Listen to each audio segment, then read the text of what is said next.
Welcome into the latest edition of the Stealing with the Boys podcast. I am your host, Junnie Riddle, here along with my boys, Jawuan Williams, Coach Campbell. Fellas, we waited all day for Sunday night, like Carrie Underwood always says, and we waited a little extra longer due to a weather delay, which I believe was pushed kickoff 90 minutes past what it originally was supposed to be, only for the Steelers to really not show up much on offense and to lose the game with 20 seconds left on another heartbreaking Dallas Cowboys final drive to win the game, just like they did 8 years ago in Dak and Zeke's rookie year. Fellas, Trey was with me when it happened. I got really, really angry and really lost it because, number one, like Jawuan laid out, I am not a fan of the Cowboys. I hate losing to the Cowboys. I can't stand dealing with Cowboys fans. And for it to happen that way with how depleted they were as not only as a team, but especially on the defensive side, for them to still dominate our offense the way that they did, it was something. It was quite frustrating to deal with all night. So I would be remiss if we didn't start with Jawuan, because Jawuan came in talking the most shit. If I'm going to be bluntly honest here, so Jawuan, you had your spiel last week about Cowboys and Cowboys fans and how they're not better than us and how they'll never be better than us. Well, I will tell you something. They were better than us on Sunday. So if the floor is yours, you can answer any way you would like.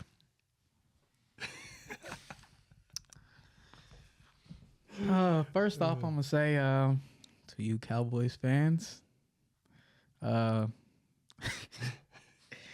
you've been in my mentions since the game has ended. You know, y'all haven't stopped. So, you know, congratulations on the win.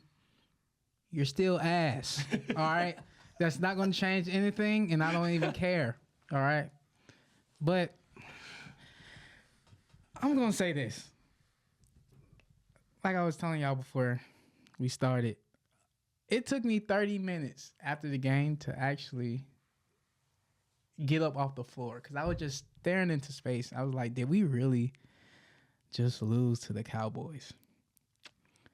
And it's just not, it's just how we lost. Like, we played bad. Like, overall, we just played bad in all areas. And we can't, we can point our fingers at everybody, but really as a whole team, we just played bad. And I'm just going to start off with that. Do you feel any sense of responsibility? For what? For the loss. Because of how much you were talking, do you think that the world heard that the football gods heard that and said, you know what? He needs to be humbled. No, I think next time I need to be in the locker room so I can tell them individually what they need to do. Okay. Because clearly, none of them came to play. None of them. So. Yeah, so I don't have much to say about this one. The one cool thing that came, I don't know if y'all saw the picture of Acrisure Stadium. You see all the lightning in the background from that game. There's a cool picture. I don't know if y'all saw it on. Yeah, nobody cares. No, I'm just saying that's. No, it actually was. That was a pretty nice cool picture. picture. I will never look at that picture again. Well, knowing what happened on that field after that storm, because to be honest with you, the storm after the game was much worse than the storm that came. Oh no, through. 100%. So I could care, like, cool picture, great. hang it up in the hallway so you can remember you got your ass kicked by not only a cross-conference rival, a historic rivalry. Oh, yeah. But you lost to a team that, one, has played awful defensively all year and was missing, on top of that, their two best players. I'm sorry to interrupt you. No, you're good, man. You're good. I feel the same way. I just thought it was a cool picture, that's all. I was a little bit more relaxed after the loss. I guess I'm just like, I'm kind of used to it by now. I know we're all very high on the game, and we all should have known. Like, as soon as all three of us agree on who's going to win, it always goes the opposite way. It literally does. And everybody else had the Steelers winning. The media, every analyst, they all had the Steelers winning. There was maybe one guy that didn't. But we know as soon as that happens, What? You What know- happens to us? We lose. You know, and it did not look I good. think it's because it's another reason. Since you want to just say I put it all in the world. We didn't watch the game together. I think that's part of it. That's part of it. I would also agree with Yeah, that. Junnie had to watch it with a Cowboys fan. Yeah. Yeah. I ended up watching it with both of them. I watched the second half with Junnie. Yeah, my friend didn't even stay for the second half. I get it, the delay. He had to go into the office early in the morning. But I was like, I kind of bailed on my boys for you, because I don't know. We had been talking this whole Steelers Cowboys smack for a couple years since I moved down here, and I told them, I'm like, next time they play, we'll do this. So it had been something we had been talking about for years, and circumstances are circumstances. But yeah, I think Jawuan's right. Whenever we watch the games together, we do not lose Well, we're on TV. yeah, on TV. Okay. TV. Yeah, we just can't go. We can't go to games together. Never anymore. again. We all have to go separately to the games. But either way, it was a tough pill to swallow. I mean, there's a lot of avenues of blame that we can point to. So I would be remiss if I didn't start here, because the number one thing that I want to blame in this loss, and I would feel like for the lack of success this season, has to be the offensive line. I am so sick of this unit being half-assed. I am so sick of us supposedly being a really good running football team, and that's supposed to be our identity.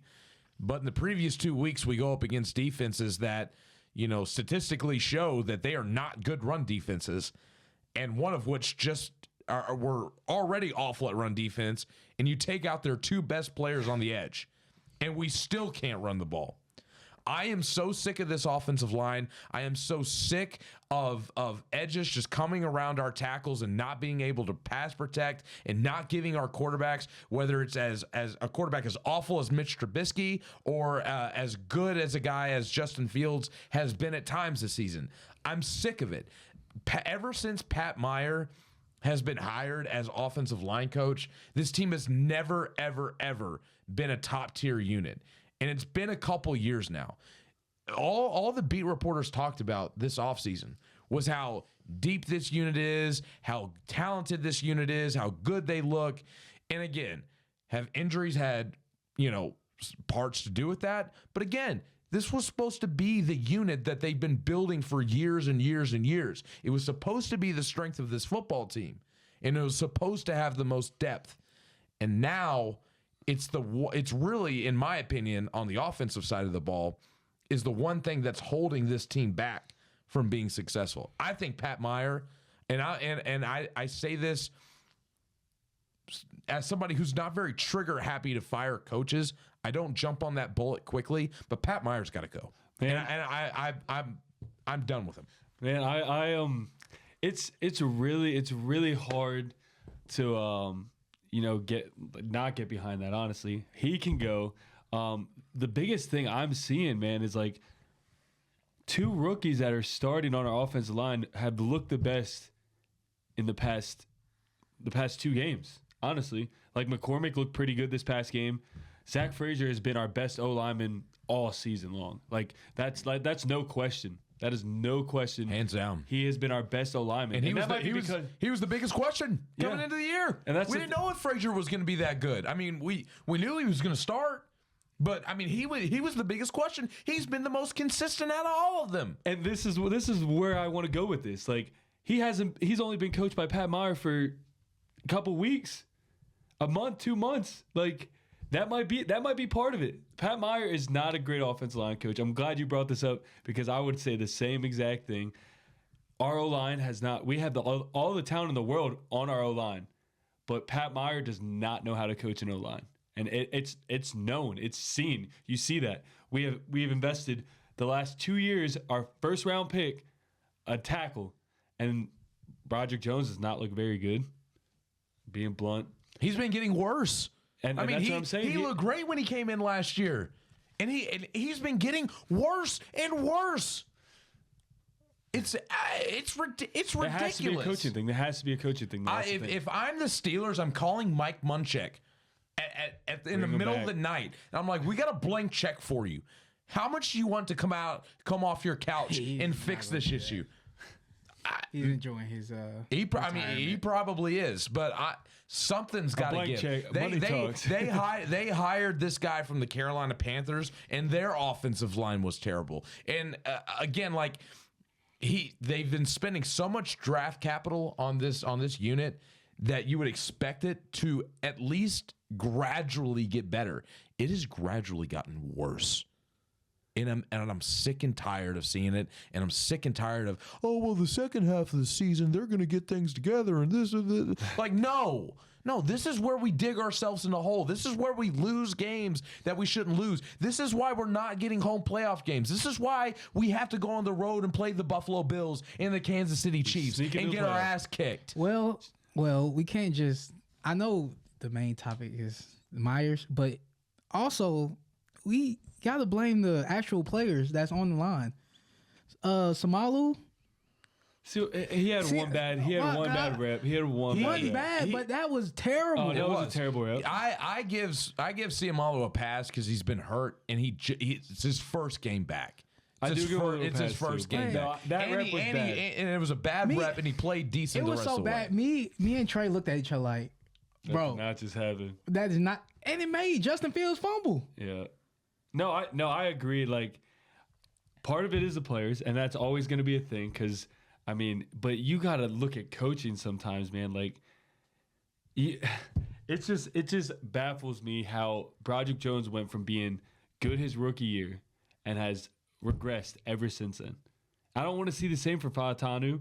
I don't want to see the same for Frazier. I don't want to see the same for McCormick. Like, these are names and players that we should have on our offensive line for years to come. Drafted in the last 2 years. Like, our line could really be special in a couple years, but you need to have a coach that's going to help them build and help them get better every year. And Pat Myers is not it. So I think we're all in agreement on this. I want to kind of transition to something that I know for a fact that we're not all going to agree on. And that's this whole George Pickens controversy that has been going on the last couple days. Film has come out from this last game of him slacking off on routes, not blocking to the fullest capability on certain plays, with the whole eye black, I'm always effing open. The whole throwing the Cowboys player down to the ground by his face mask. Not to mention, the drop pass on third down. Last week, dropping the touchdown pass, fumbling inside the 5. What is going on with George Pickens? Because every other receiver, Calvin Austin and Van Jefferson, all had more snaps and ran more routes than he did. So, in your all's opinion, is Pickens in the doghouse? And what do we think Tomlin, Omar, and the Steelers organization needs to do to fix this? Because it seems like it's becoming a reoccurring thing. Jawuan, I know you have strong thoughts on this. I want to start with you. First of all, I don't think that he's in the doghouse. Now, what I do think is he's kind of irritated because of like the lack of help that he's getting from the rest of the wide receivers. Now, I'm not gonna sit here and give excuses on him, showing lack of effort or everything. But what I'm gonna say is, okay, I'm gonna start with the end of the game with him grabbing the helmet. Now, both of them was wrong. But in my opinion, I understand why he did that. Cause you can't. I understand you talk trash. It's sports. You talk trash all the time.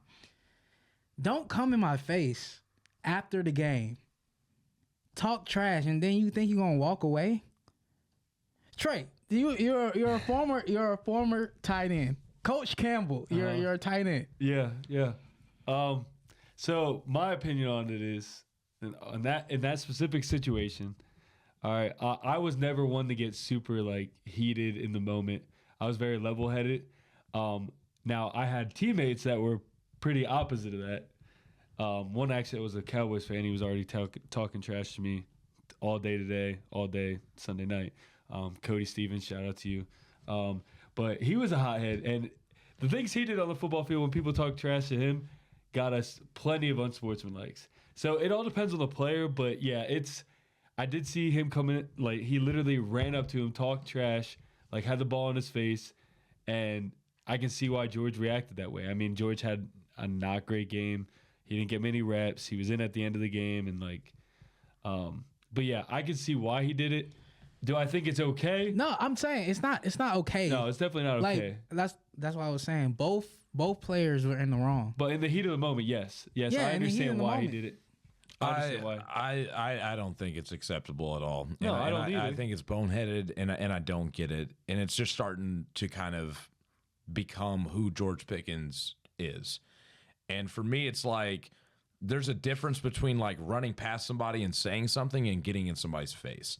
Like getting in somebody's face is like walking up and then saying something. I mean, he was pretty close. That's what he did. But was no, pretty he close, man. ran by him and said something and was going. was this and he close. was though. this He close was to this his close, face, dude. Junnie. No, but He was again, this close. I would disagree. Like if I'm going to get up in somebody's face, I'm going to get up in somebody's face and Well, he was doing it- continually he was tell them doing what's it- going on. He was doing it slickly. Like, But no, he was running off the field, ran past him, said something quickly, and George, before he could go, grabbed him and threw him down. Like thought it was hilarious.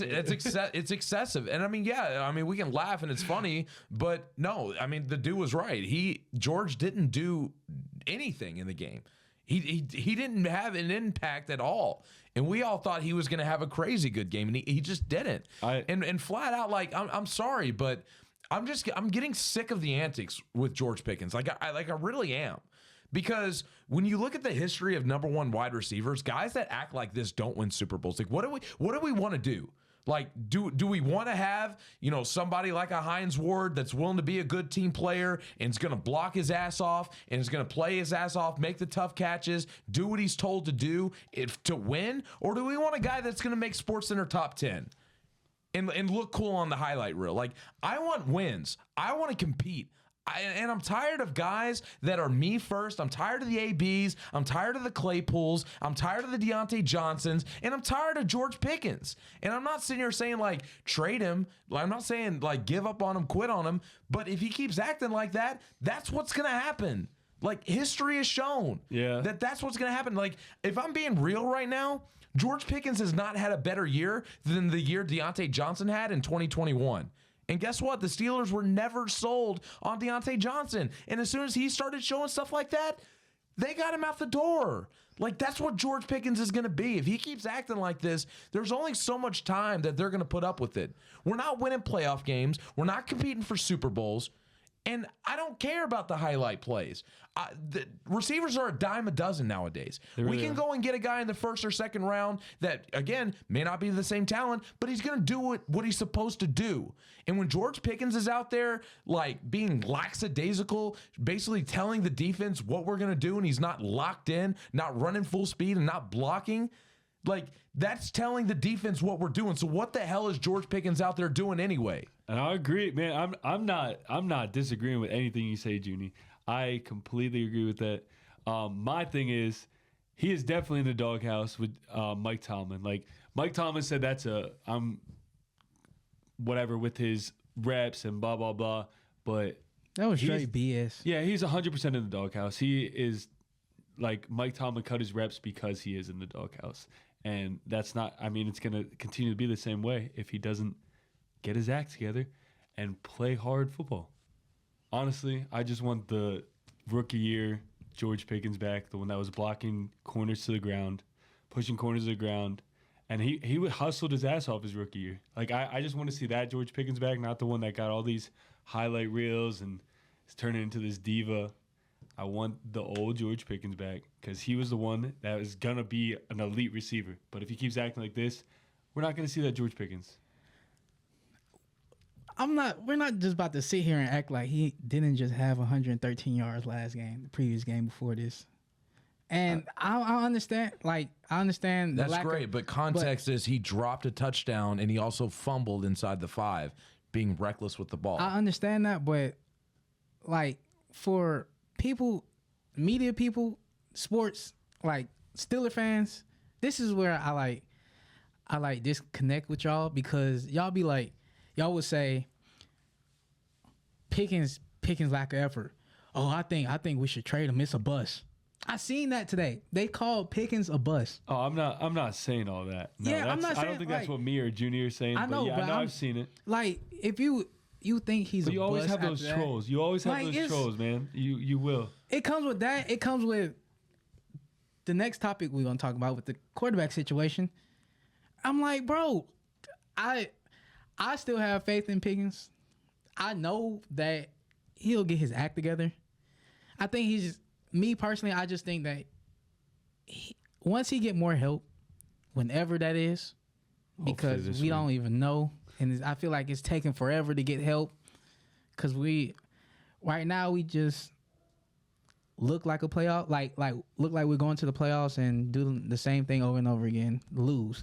I get what you're saying, Jawuan, and I'm not sitting here trying to discredit the talent that George Pickens has, because we all believe that he has the capability of being a top 5 wide receiver in this game. Like I truly believe that. I was saying that to my Cowboys buddy before the game, but with all that being said, it's like, this is the NFL. You're not playing for Georgia anymore. You can't go and recruit the best guys and have the best team. Like, I get it. You came into a situation where the quarterback situation wasn't the best, but you had Deontay Johnson. And so, you had some help, and the quarterback situation wasn't there. Now Deontay's gone. The quarterback situation's a little bit better.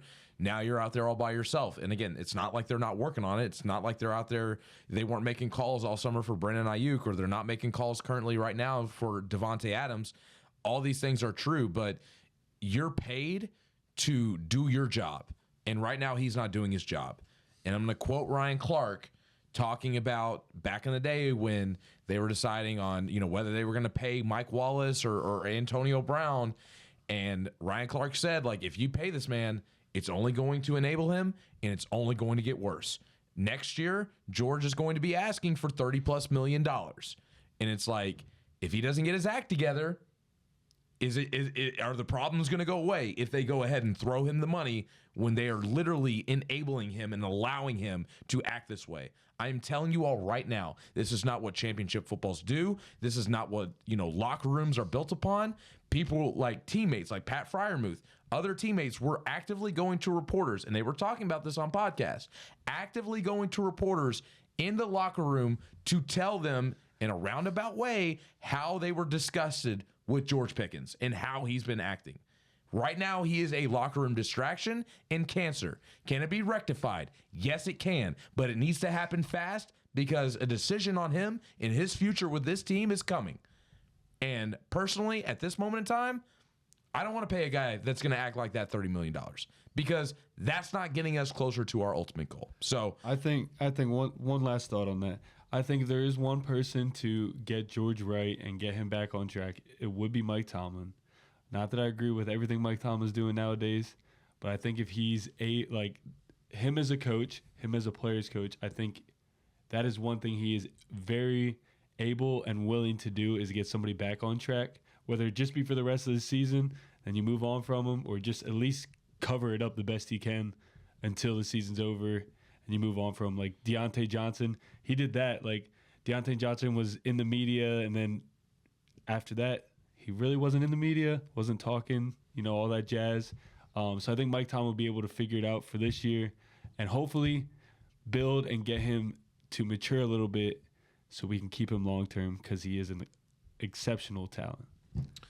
all right, let's move on to what I would think is going to be the big topic of the week. It's what the national shows are talking about, and even some of the beat writers in Pittsburgh are a bit are kind of tossed up about this conversation. They don't know what Tomlin and the Steelers are going to end up doing, because Russell Wilson has officially been cleared. It seems like his limitations in practice are ceased, and he's going to be a full participant. Tomlin has already come out today and said to start off the week that Justin is going to be with the ones and Russ will be with the twos. So with this controversy, this has been something that has been building up all offseason, all training camp. With Russ's injury, we've been analyzing Fields' performance every single week, deciding whether or not we want to stick with Fields or go to Russ. The Stealing with the Boys podcast is divided on this topic. And so, fellas, let's get into the big conversation on the quarterbacks, and let's kind of tie it in with how Justin played against the Cowboys as well. So, Trey, I would like to start with you on this one.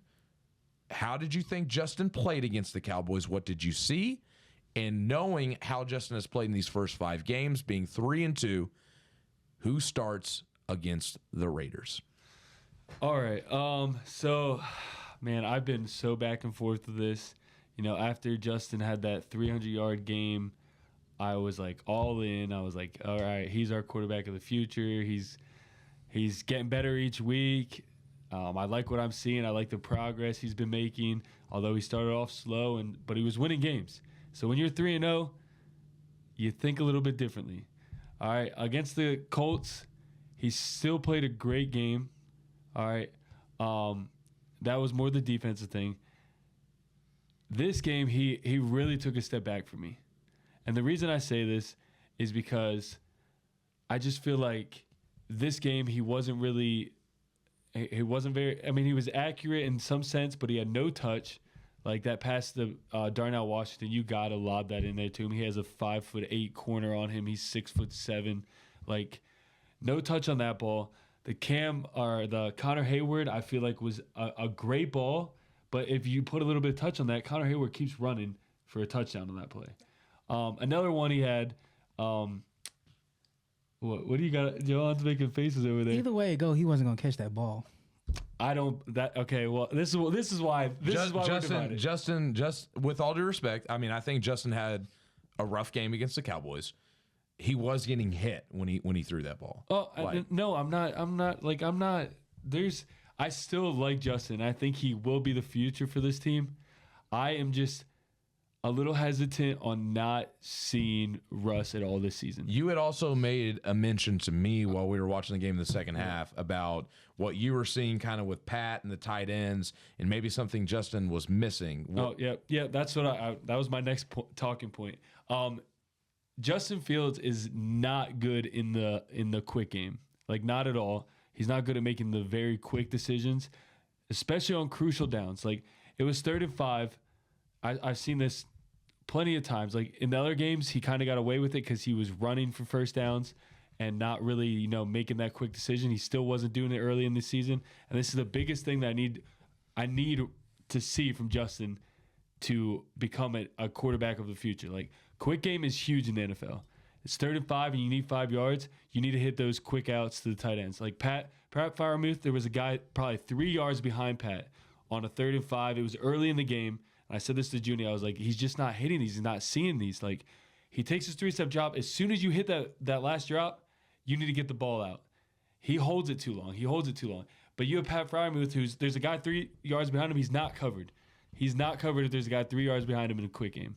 So those are things that I really need to see. Like, those are easy throws, quick throws that can just make him so much better. And like, if he hits those instead of scrambles and tries to make the long throws, those are things that, what does Mike Tomlin say? Make routine plays routinely.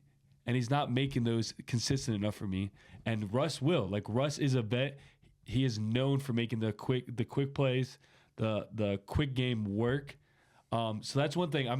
I'm not saying go away, because this is my last stance. I'm not saying go away from Justin this next game, but if he regresses again in this game or doesn't get any better, we see progression in this game, I feel like we have to see Russ and at least see what the offense looks like with Russ in it. Jawuan. So start Justin this game.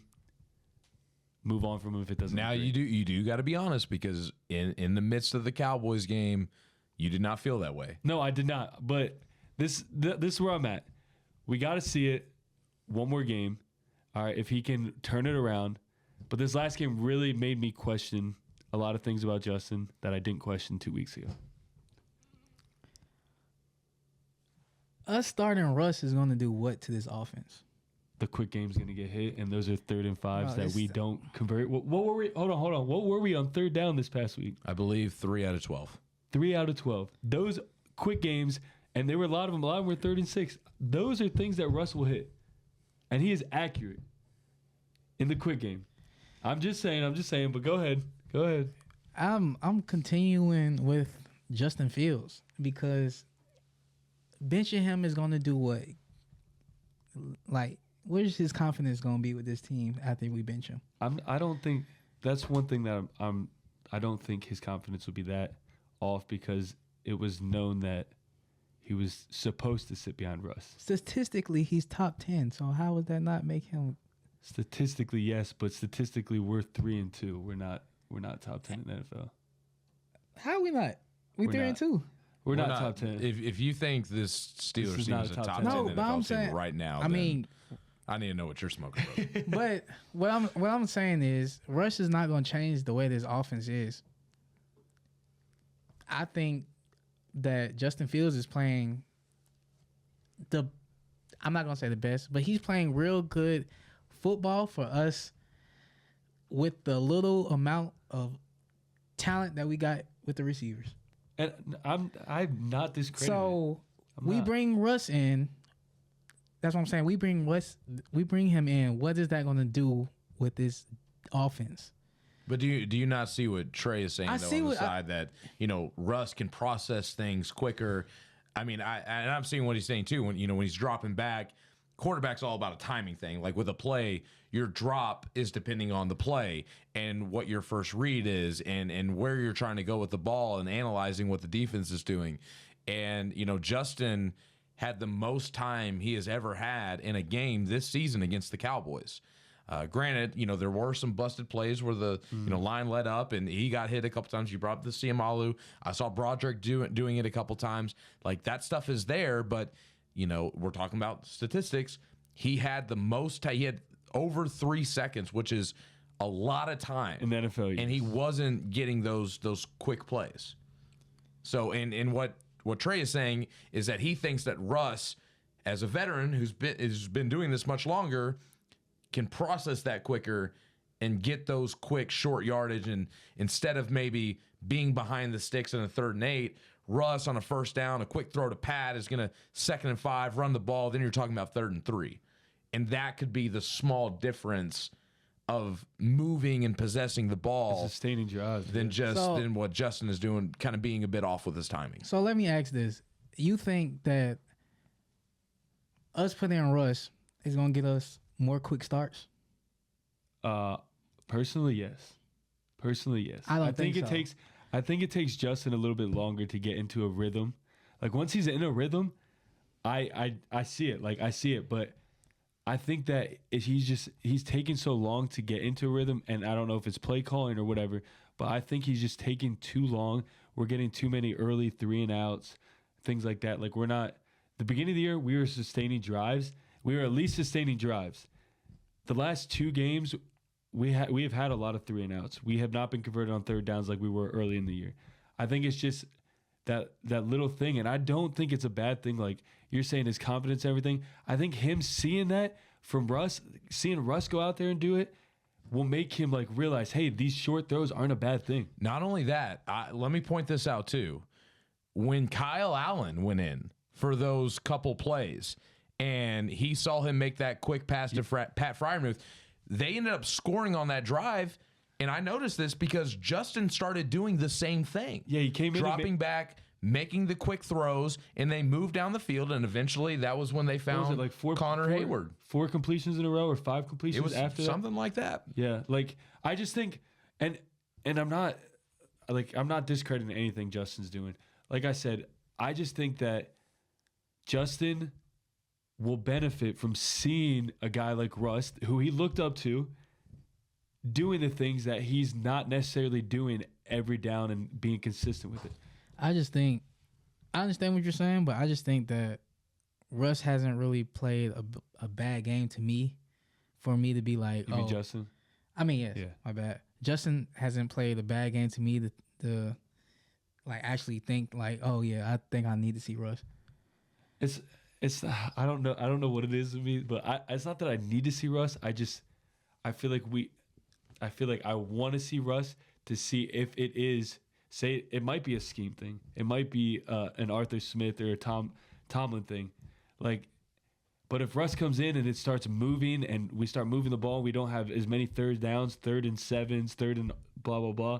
Like, that to me makes it known that it was a Justin thing, and those are things he needs to work on, and he can see that. I think that's more of. I think to round this whole conversation up, I think is more on. You want to round it out before you know what?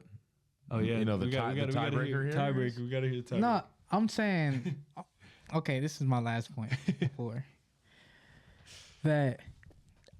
I think that not Fields. I think that Arthur Smith and Tomlin are not letting Fields. They're not letting him like taking the training wheels off on him in the first half. They wait to the second half, and I'm like, why not do? And you see in the second half, it's a whole different Justin than the first half because we played too conservative, and I think that's not going to change if Russ is in. If Russ is in, he's going to do the same thing. Now, if Russ comes in and he plays, he doesn't do the quick passes. The quick game, yeah. Yeah, in the quick game, if he don't do that, what we going to switch back to Justin? We going to be doing that? We going to flip-flop this whole year? Well, that's what I'm saying. If we see Russ and he doesn't do the things that I think he will be able to do, that's when you go back to Justin, you ride Justin the rest of the time. If it was the other way around, I talked about this, week 1, I think. If it was the other way around and we started with Russ starting and we went to Justin and then we went back to Russ, or we couldn't go back to Russ. But since Justin started and we go to Russ, we can still go back to Justin because then we know we're riding him the rest of the season. But we couldn't do that with a vet like Russ. All right. Well, we just found out that our camera died, and so a portion of that video is just not going to be there. I mean, that was just too good of a conversation for us to go back and retake it. So we're gonna roll with the punches here. Camera died. Accidents happen. Kind of like us. We make mistakes just like the Steelers make mistakes. So Yeah. It is encompassing of the week that we had. So, fellas, I get it. Let's see your tiebreaker. Trey, you are on the Russ train. Jawuan, you are on the Justin train. Hold on. Before you say that, I am not necessarily on the Russ train. Okay? I don't know. You sound very convincing. All right. Hold up. I just think that for this team right now, it's better. But yeah, go ahead. Don't put me on the Russ train though.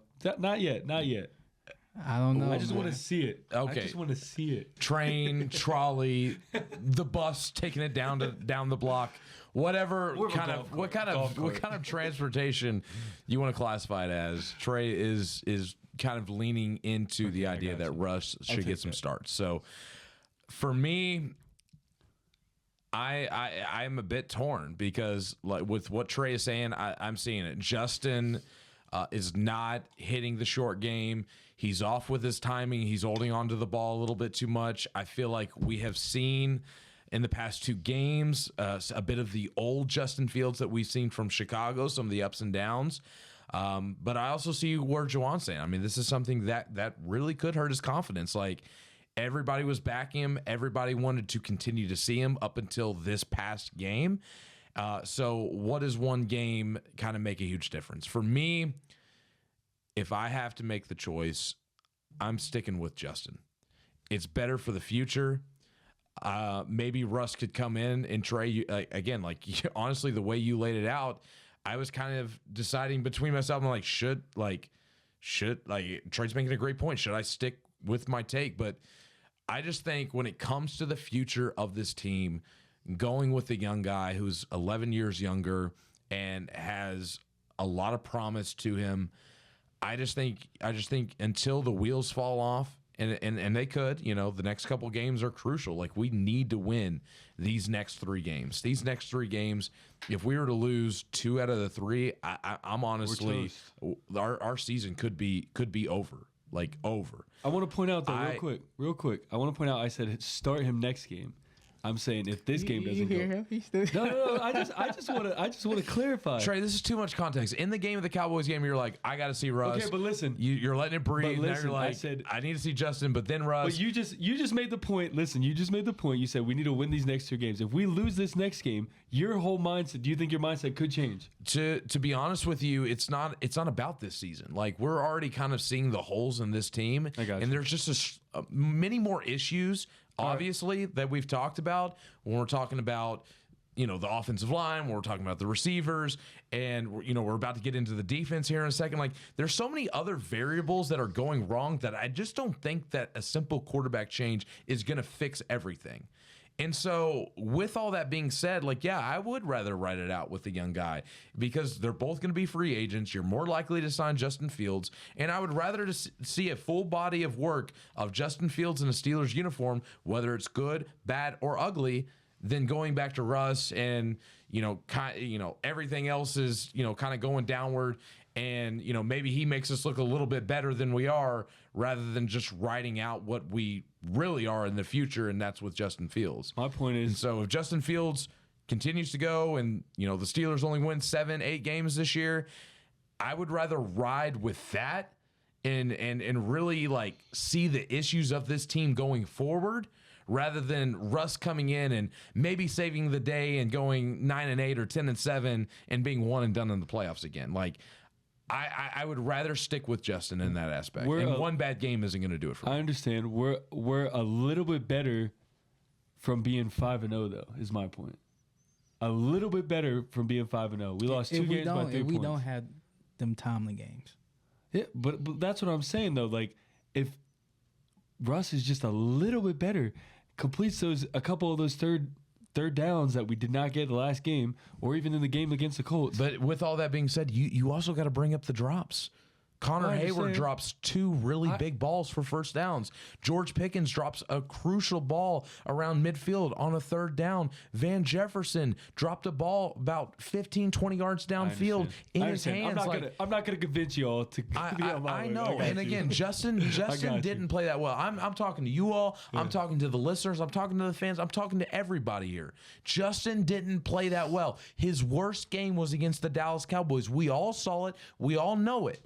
But at the same time, with the full body of work, I want to see him to continually get out there and progress. Trey, you're talking about the short game. I 100% agree with you. Russ is going to go in there and probably move the ball a lot better. But how is Justin going to get better without taking the reps? And I would rather him get the reps, make the mistakes, and learn from them rather than sitting down after we've already kind of gotten to this point in the season with him. And that's what I'm going to stand on. So you saw how it worked in Chicago, though. He got all those reps. I get that. I'm just saying he hasn't sat behind anybody just yet to see somebody else do it. That's just my point. And yeah, because the Bears have a slew of history of great quarterbacks from their rise. Okay, that's not what I'm saying, though. But he has a chance to sit behind a good quarterback. Either way, we've got to move on. We got to. The defense is something that I want to touch on before we kind of get into the Raiders game. I would say the defense had ups and the defense had downs. Obviously, they were the reason we stayed in the game. The Cowboys should have blew us out. I mean, let's be honest here. We're not even talking about it. The Cowboys should have blew us out the water the way that we played in that game. If it wasn't for the strip sack of T.J. Watt, if it wasn't for the pick at the goal line by Dante Jackson, the blocking of the field goal that Isaiah Loudermilk had did, I mean, you're talking about a completely we're not even talking about the goal line, the JPJ pick, all of these. I mean, that's what 4 turnovers. Yep, 4 changes of possession, and we couldn't do jack with those, man. And on top of that, this might play into some of the offense aspect. The Cowboys won the time of possession, which I don't believe the Steelers had lost in their previous 4 games. Even the game against the Colts, I think they possessed the ball more. But the Cowboys had the ball 32.5 minutes compared to the Steelers' 27.5 minutes. And could that have something to do with this? I don't know. But to be honest with you, I don't even remember the guy's name, the running back for the Cowboys. But the Cowboys were the worst running team in the NFL, 32nd in the NFL.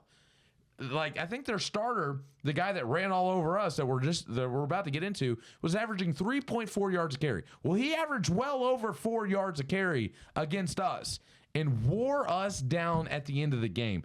Fellas, with what we saw against the Colts and now what we're seeing against this Cowboys team, who was the worst running team in the league, are we concerned with the Steelers' run defense going forward this season? I'm concerned with the defense in general. Because we didn't even talk about how we had in the fourth quarter, they took the ball down the field 80 yards twice. On the last drive. You can't tell, like, the defense was, it's like they played, basically you can say they played prevent the whole time because they're giving them all these yards. Well, it's not even that. I mean, the Cowboys moved the ball, even on the turnovers. They moved the ball down the field. Moving. Like, all those turnovers happened, except for the JPJ one, in field goal range, or the pick and the fumble were inside the red zone. Yeah. Man, I don't think we were playing prevent. I just think that and this comes back to coaching, in my opinion. TA is not a defensive coordinator we need. All right. He is calling on third downs. The only thing he called, there was a couple blitzes there, but cover 2 was his biggest thing on third down. Like third and long, like 3rd and 8, 3rd and 7, like these distances he was calling cover 2, and they were just exposing it. They had cover 2 beaters ready for every third down. Like you saw the catches down the sideline, then you saw Tolbert catching one right down the middle. Like, you catch 2 down the sideline, then the middle is going to be open because Minka's going to shade to that sideline because that's where they're throwing it. Like, you did not mix up your defense, man. You're not. What happened to us playing like pretty good man coverage? I mean, yeah, that could be cover 2 with man coverage underneath, but we were running straight cover 2 defense. Did we blitz at all? Rarely in the second half. And I'll hold this thought. Dak Prescott is one of the best quarterbacks in the league against the blitz. We also don't have pass rush after Nick Herbig went down. Torches, and again, he torches in general. But again, we're talking a lot about the defense. There's one player that needs to get called out on the defense, and that's Beanie Bishop. Oh Beanie Bishop has got to go. I don't care what Scarbini you have to pick up off a practice squad or go trade for somebody until Cameron Sutton can. I'll take Sullivan back. I will take I would Sullivan. take Chandon Sullivan back before this dude. I don't know, and I know KZ's hurt, but maybe if KZ's healthy, you throw him in the slot. Or hell, Elliott played in the slot in Miami last year. Like, there's something that's got to give. Beanie Bishop has got to go. I can't tell you how many third downs were caught on him. I believe both touchdowns were caught on him. That last touchdown was definitely on him. And yeah, because Deshaun Elliott made it look like it was on him, but he made a play. It was 100% on him. He got screened. Yep. Beanie Bishop was supposed to pick him up. Yep. And Deshaun Elliott somehow still got there and almost made the play. Like, Beanie Bishop is not good. He's at lost out there. Anything. He's lost. At anything. He has, I feel like his skills on reading and picking up plays and doing any of that is terrible. He's not good against the run. He's not good against the pass. He's not good in zone. He's not good against the man-to-man. I haven't even seen Beanie Bishop make a play this season. He's got to get out the lineup. I'm sick of it. Man, and I will put this out there. All right, we give Omar Khan a lot of credit for some of the stuff he built, and we thought like he's built and it was looking good, and the players we got in the offseason. 2 things that we worried about are 2 things that have yet to be addressed, and we need to make a play for it. If we want to do anything the rest of the season, we need to make a play for a slot corner. We can't wait till week 9 when Cam Sutton comes back. We cannot wait. We cannot wait. These 3 games are too crucial for it. Exactly. And then the second one is a wide receiver. We have yet to go out and get help at the wide receiver room. Those are 2 things that, looking at Omar Khan's offseason, like, did great everywhere else. But we knew these 2 things were going to hurt us. And they're hurting us. Both of them are hurting us. And I'm sick. Like you said, Beanie Bishop. I am sick of Tomlin keep on saying in the press conference that, I like our wide receiver group. They're contributing. Contributing what? Nobody likes our wide receiver group. Not the national media, not Dan Orlovsky, nobody. Nobody likes our wide receiver room. So how the hell do you like our wide receiver room? There's no way you do, Mike Tomlin. There's no way. And we got to think about this with logic here. I mean, what is Tomlin going to say? Is he going to go out and call out his players before he can go and get somebody to replace him? No, Tomlin's speaking with action. Tomlin's smart with his words. We need to quit worrying about what Tomlin is saying in his press conference, and what we need to worry about is what they're doing behind closed doors. 100%. What have they been doing behind closed doors this whole season? They've been trying to go and trade for a big name receiver, Yeah, not just a number 2.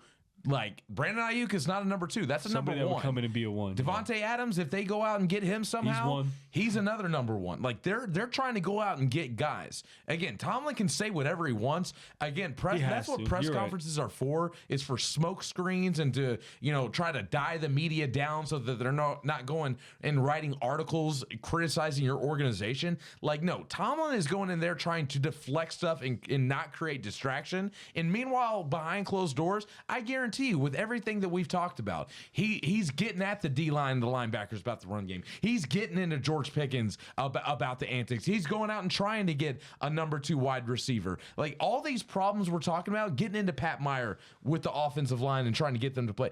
That's all stuff that Tomlin likes to handle behind doors, and that's what good organizations do. Say what you want about Mike Tomlin. I get it. This whole conservative offense that we've been seeing ever since Big Ben got hurt in 19, it's been rough. The last 5 years have been brutal, guys. I'm not trying to say it's not, and I'm not trying to say that Tomlin hasn't had a big hand in it. But at the same time, like, they're doing what they can. Yeah. They're doing what they can. Like, these are some big liabilities, and with some of the things that we expected to be good, like the offensive line and like the run defense, and on top of that, the things that we expected to be bad are likely worse than what we originally thought. That's why this team's going downhill, and they're going downhill quickly. It's, can they patch it up? Can they put some holes in the dam to keep the water from leaking and the dam from breaking? That's where we're at with this team. I know, I agree 100%. I think part of it, like I said, Omar Khan, we know the holes we have. We'll see if he does anything about it. And we can't do anything about our coaching right now. Like, we just have to, we gotta ride it out. We'll see how the season goes. I'm sick of riding it out. We've been riding it out for we have to, man. This is where we're at. Bro. This is where we're at. But make a move, man. Now I'm ready for a move to be made. I hope it happens. One question. Have we seen Minka this whole year? He's leading the team in tackles. Him and Deshaun Elliott. That's part of the problem with defense, but like they're not able to do what they want to do because they're having to make tackles. Because they're having to step up and play. And I would say, I felt the same way. I'm like, where's Minka Fitzpatrick? But, in this game, I really noticed. I think he had over 10 tackles in this game. The last 2 games. I definitely saw him in this one, but it's not the way we want. So, again, the 3-0 start, we were all excited about it. Team was looking good. Last 2 weeks, they've been real. This season's all about runs. This next game, we got up against the Raiders. It's a must win. So, fellas, let's get into this. Trey, I'm going to start with you. What is your take on this game? And let's get a score prediction. All right. Well, as you can see, I got this nice sweatshirt on. A disgrace. This nice sweatshirt on. Yeah, I forgot to point that out. That is the elephant in the room, that you decided to wear a Raider sweatshirt. Yes, sir. And tell the fans and the listeners why. I wore this Raiders sweatshirt because obviously luck's not going our way. I've been so high on the Steelers all year. And I hate to tell you guys, but that's not changing. All right, let me get this off real quick. All right. Got the Steelers shirt. Hold on. There's no way we lose 3 games in a row. All right. I'm on the Steelers wave. We are not losing 3 games in a row. All right. Mike Tomlin's going to get these guys back after it. The Raiders are a shit team, and I don't care. I'll say it. You can come back next week if we lose, and we can do the Jawuan thing again, and I'll apologize and still say you guys suck. There's no shot we lose to these Raiders. All right. I'm taking the Steelers with a big bounce back. Steelers are winning. We're scoring 30 points. I'm going to say it until we score 30 points. Steelers are winning 30. And then what do they got? O'Connell starting? All right, 30-10 Steelers. Hold on. Is that actually facts? O'Connell starting this game? Yeah. Gardner Minshew got benched. I'm almost positive. Jawuan, go ahead. He got benched last game at the end of the last game. I'm going to look this up to verify that. So go ahead. This sweatshirt don't mean nothing. All right, 2 things to to Trey's point. One, I think this probably you're getting clipped. All right, that's one. 2, I think this is probably worse than what I did because, God forbid, if we lose, that clip of you wearing that and then you taking it off, I know, man. We're not right. losing though. So, my thing with this is we don't really play good against the Raiders, but that was in Oakland. Now we're in Vegas. The Raiders are already 2-0 in the division. They beat the Ravens. They beat the Browns. They're not beating us though. I was saying all that just to stall, but I think that we score 20 points. I wouldn't say 30 again. I'm not gonna say 30 again. Yeah, I shouldn't have, but I did. I believe the score will be 20-16. Yeah. Isn't that what Kenny Pickett beat them by 2016? Wasn't that? Do not speak of Kenny Pickett on this show. It was something like that. Yeah, it was close. He's forbidden from this show. What do you got, Junnie? Man, Pick against him, because I almost did. Honestly, like I'm really considering it. I mean, this Raiders team is 2-3. Ironically, they're 0-2 in their division, but they're 2-0 against us, just like Jawuan mentioned. And their other loss is against the Carolina Panthers. Andy Dalton lit this team up. So this team's down in the dumps. You know, they're playing awful. They're playing terrible. They look awful. It seems like they have no hope. And I did look it up. And Trey, you are right. Gardner Minshew did get benched. I mean, it's just one of the games I just wasn't paying attention. I mean, I didn't care about Broncos Raiders. Either way, I guess they're going to have a competition this week to see who's going to start against the Steelers. Honestly, I'm picking the Raiders. I don't know if this is trying to be a reverse jinx or something, or somebody on this podcast has to pick the Raiders. I just don't like how this team's playing. I told you I don't like how the offensive line's playing. I don't like how the defensive line's playing against the run game. I feel like, in general, we are just regressing. And with all the distractions with George Pickens, can all that get cleared up in a week? Because, Pat Freiermuth essentially called him out in the media publicly. And from what some of the beat reporters, from DK Pittsburgh Sports, that's who I'm hearing this from, is that apparently a lot of people were coming up to him in the locker room and telling him how disgruntled they were with George Pickens. Is that something that's going to be a distraction that comes on? I just don't feel confident with this team right now. And going on the road against the Raiders, I know you said we struggled against them in Oakland, but again, still that organization. I'm not liking it. I'm not liking it, guys. And I'm going to go Raiders. I'm going to say Raiders 19, Steelers 16. I just until they prove me wrong. And again, my negative picks have resulted in wins, so I'm hoping for some reverse psychology here, to be quite honest with you. But yeah, I'm going with the Raiders. We are. So I know we're going to get into the picks next. We are 3-point favorites. So the spread is -3 in the Steelers' favor. All right, and the over/under is 36.5. Yeah, I mean that doesn't surprise me at all. That's kind of funny, but I think my score was actually 36. I think it was like right on the money there, so barely the under. Y'all, what's your steal of the week? Jawuan, we'll start with you. George Pickens 100 yards and a touchdown. You're gonna silence the noise. Yeah, and also Najee gets a touchdown this week. Would you have them scoring 20? Yeah. All right, so that's 2 touchdowns, 2 field goals. Yeah. But no, Najee gets 60 yards, but he won't get a touchdown. I'm going with a bold pick. All right, I feel like it's the only reason why I'm going for it. Devontae Adams is out there. I'm bringing him back up.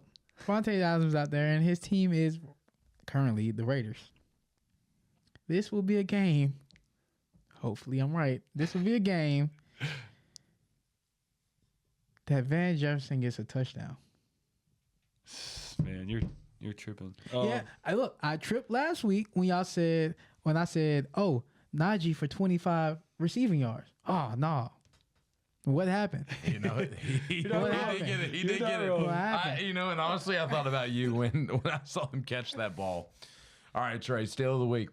My steal of the week is going to be. I was gonna go with George Pickens stuff because I think he's also. So I will say yours are pretty good with George Pickens. I don't think he'll get 100, but I think he'll have a touchdown. I'm going to go. I just feel like this man has been featured in our offense a lot, especially last week. So I'm going to go with the Connor Hayward. I think he's going to have 2 big catches, so I'm going to put him over 25 yards. He's actually going to catch the ball this time? Yeah, man, come on. All right. He's pretty sure-handed, honestly. There was one. The one was a good play. Well, we won't get into it. I'm going to go him over 25 yards, and I think we use Darnell Washington in the red zone again. I'm going to go Darnell Washington anytime touchdown score. Okay. I am going to go with the under, and I think I'm going to go outside the box a little bit. I'm going to pick a touchdown score for the Raiders. I think Brock Bowers scores a touchdown.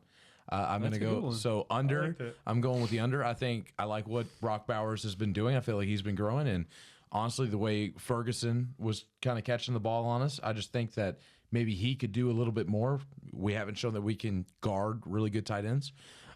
So I'm going to go with that. And then for us, I'm going to go anytime touchdown score, the former California substitute teacher, Aaron Shampklin. Anytime touchdown scorer, Aaron Shampklin is going to get in the end zone, baby. I actually really like that, Judy. I really like you saying that. All right, so we're just throwing stuff out. No. This episode, well, the last 10 minutes, we're just throwing stuff out. All right, I got one more. What did I say? I said Darnell Washington. I think the defense finally scores a touchdown. So you got 3 touchdowns. No, I don't. I didn't have a touchdown. Yeah, I had Darnell. You said Connor Hayward. No, I didn't say touchdown for Connor Hayward. I said 25 plus yards. Okay. But I think the defense has a touchdown. They show up finally. O'Connell's getting his first start, most likely. I think we finally get a touchdown on the defense. First start of the season. He started some last year. Well, yeah, of course. Yeah, I think George Pickens have a game and shut all y'all up, all you people out there. And I hope we play a great game. You know what? I really want to change my pick. I mean, not my pick, my score. Okay, change your score. It was 20 to 16. 2016. I got us getting 28 points. And then that gives Devontae Adams a reason. Oh, y'all can do that? Oh, we're not the Jets. Oh, not the Saints. Oh, all right. We should be next in line, right? I like it. Well, all in all, this team has been really struggling. You can see we're struggling. We are trying to get off the schneid here with the losing streak, especially against opponents that we all thought that the Steelers were going to beat. Now they have another opponent that we all feel confident that we are. I think this team should go out there and beat the Raiders. Do I think they will? With what I've seen, maybe not. But all in all, Steelers are going to try and get back on track. It's going to be a West Coast game, 4:05 kickoff, Eastern time, 3:05 for us here in the Central Time Zone. Steelers Raiders, another classic old rivalry. Steelers have always struggled out there. They got a win last year. Can they do it 2 years in a row out in Vegas? We will see. But all in all, for the Stealing with the Boys podcast, we are out. Before we are out, I have one statement that somebody wants to make. Oh, yeah. Oh, we completely forgot about this. How you going to do this? You're going to hear it when you get to the house. All right. So, the lovely missus on the show. My wife, Shayna Riddle. She wants to know, Jawuan, how are you doing, buddy? Well, I have some stuff to say real quick. I'm not good, okay? I don't like the Cowboys. Why do we have to lose to the Cowboys? I was so happy. I'm just going to let you know. I was so happy when, I don't know, when Roberts became Troy Polamalu. I was so happy. I thought we won the game right there, but they broke my heart. And still, see, hour ago, somebody else commented. So these Cowboys fans won't leave me alone. So you'll be all right, buddy. He's out in the dumps. But like I said again, that is all the time that we have for the Stealing with the Boys podcast. We are out. Follow us everywhere. Here we go. Hanging on by a thread. Here we go.